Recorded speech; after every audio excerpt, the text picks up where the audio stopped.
अस्सलाम वालेकुम। मेरा नाम सना सिराजुद्दीन खान है। मैं रमाबाई उर्दू स्कूल की तलबा हूँ।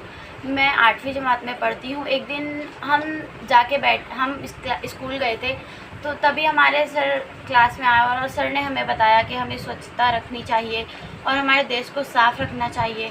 मैंने उनकी बातों को गौर से सुना और मुझे ये बात सही लगी। फिर मैं घर आई और घर पे आकर मैं बैठ के शाम में लिख रही थी, तभी मैंने देखा मम्मी ने घर में झाड़ू लगाया और कचरा एक थैली में डाल दिया और वो उसे फेंकने लेकर जा रही थी। मैंने देखा तो मैंने मम्मी को कहा कि अम्मी, आप थैली में कचरा मत डालें, क्योंकि थैली से हमारे इन्वायरमेंट को बहुत तकलीफ़ होती है। तो वो भी मेरी अम्मी ने मेरी बात पर तवज्जो नहीं दी और वो चली गई। मैंने बाहर निकल के देखा तो मेरे घर के आसपास की गलियां भी गंदी थी, उनमें कचरे पड़े थे। तो मैंने उन्हें देखा तो मुझे बुरा लगा। तो फिर मैं एक दिन, ऐसे कुछ दिन बीता, 2-3 दिन तक मैंने वही देखा कि मेरी मम्मी पॉलीथीन में कचरे फेंक रही हैं।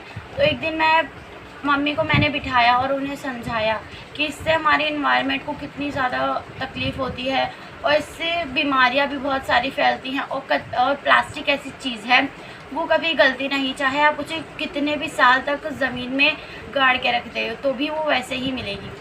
तो अब मेरी मम्मी को अपनी गलती का एहसास हुआ और मेरी मम्मी ने गीला कचरा और सूखा कचरा अलग रखती हैं।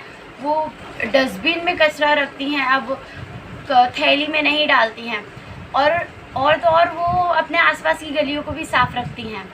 तो मैं आप सबसे यही कहना चाहूँगी कि आप सब खुद के अंदर भी सफाई रखिए, घर को भी साफ़ रखिए और अपने आसपास के गलियों को, अपने समाज को, अपने देश को साफ़ रखने की कोशिश कीजिए। तो अब मैं अपनी ये बात कह के मैं अपनी बात ख़त्म करना चाहती हूँ। अस्सलाम वालेकुम। जय हिंद, जय भारत।